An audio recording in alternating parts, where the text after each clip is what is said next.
नाज़रीन, हम में से तकरीबन हर एक को बचपन से ये बात बताई और सिखाई जाती है कि फ़जूल खर्ची बुरी चीज़ है, और ये बात ज़रूरी भी है और अहम भी है, क्योंकि पैसा बहुत मेहनत से कमाया जाता है और फिर क़यामत के दिन हमें इसका हिसाब भी देना होगा।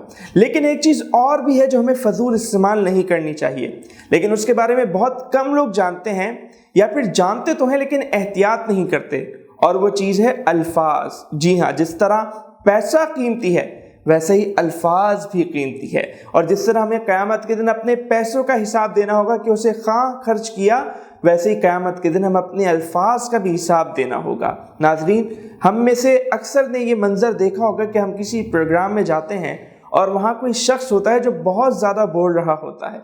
एक तो ये होता है कि इससे उसकी पर्सनैलिटी का इमेज ख़राब होता है, दूसरों को तकलीफ़ होती है, और फिर बाज़ औक़ात बहुत ज़्यादा बोलने वाले लोग बोलते बोलते ऐसी बातें कर जाते हैं जिससे दूसरों को तकलीफ़ होती है, दूसरों की दिल आज़ारी होती है, और फिर गीबतें और भी बहुत सारी बुराइयां इसमें शामिल हो जाती है। तो यूँ फजूल गोई एक बहुत बुरी चीज़ है। किसी ने कहा ना कि इंसान की ज़बान जो है वो ताला है, जब ये चलती है, जब ताला खुलता है तो पता चलता है कि इंसान यानी ये जो दुकान है कोयले की है या सोने की। तो नाज़रीन, ये आपके अल्फाज ही होते हैं कि जिससे आप किसी को खुश भी कर सकते हैं और नाराज़ भी कर सकते हैं। इसका अच्छा इस्तेमाल भी किया जा सकता है, बुरा इस्तेमाल भी किया जा सकता है, और ज़बान के इस्तेमाल की सबसे अच्छी सूरत यह है कि बंदा ज़बान से अल्लाह का ज़िक्र करे। और ज़िक्रुल्लाह करने के लिए ज़रूरी नहीं है कि आप जो है वो अकेले मुसल्ला बिछाकर किसी कमरे में बैठें, कमरा बंद कर दें, या फिर किसी महफिल में जाएं और वहाँ सबके साथ मिल के ज़िक्र करें। नहीं, ये तो ज़िक्रुल्लाह का एक अंदाज़ है। इसके अलावा भी ज़िक्रुल्लाह के और बहुत से अंदाज़ हैं। ज़िक्रुल्लाह का मतलब है अल्लाह को याद करना। तो अब आप खुद सोचें कि अल्लाह को याद करने के कौन कौन से अंदाज़ हो सकते हैं। चले मैं बताता हूँ। आप खाना खा रहे हैं, बिस्मिल्लाह कह लीजिए, ज़िक्रुल्लाह है। आप पानी पी रहे हैं, बिस्मिल्लाह पढ़ लीजिए, ज़िक्रुल्लाह है। इसी तरह वॉशरूम जा रहे हैं, दुआ पढ़ लें, ज़िक्रुल्लाह है।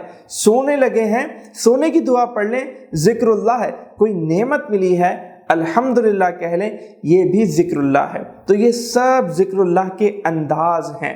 और फिर नाज़रीन, दुनिया का एक उसूल है ना कि बंदा जिससे ज़्यादा मोहब्बत करता है उसका ज़्यादा ज़िक्र करता है। तो अब हम में से हर एक की गौर कर ले कि हम अल्लाह तबारक व तआला से कितनी मोहब्बत करते हैं, हमारा अल्लाह तबारक व तआला से कितना ताल्लुक़ है और हम उसका कितना ज़िक्र करते हैं। हदीस पाक में आता है कि जो शख्स ज़िक्र करता है उसकी मिसाल ऐसी है जैसे वो ज़िंदा है, और जो शख्स अल्लाह का ज़िक्र नहीं करता उसकी मिसाल ऐसी है जैसे वो मुर्दा है। और ज़िक्रुल्लाह ये एक मुकम्मल इबादत है, और इस पर बंदे को क्या सिला मिलता है, क्या अजर मिलता है कि रब तबारक व तआला फरमाता है कि तुम मेरा ज़िक्र करो, मैं तुम्हारा ज़िक्र करूँगा। और फिर ज़िक्रुल्लाह का एक और फ़ायदा ये है कि जो कुरान बयान करता है कि अला बिज़िक्रिल्लाहि तत्मइन्नुल कुलूब, कि ज़िक्रुल्लाह में, अल्लाह के ज़िक्र में दिलों का चैन है। तो आज हम सुकून की तलाश में हैं, चैन की तलाश में हैं। तो अगर हम चैन और सुकून चाहते हैं तो हमें चाहिए कि अल्लाह तबारक व तआला से अपना ताल्लुक़ मज़बूत करें और अल्लाह तबारक व तआला का कसरत से ज़िक्र करें।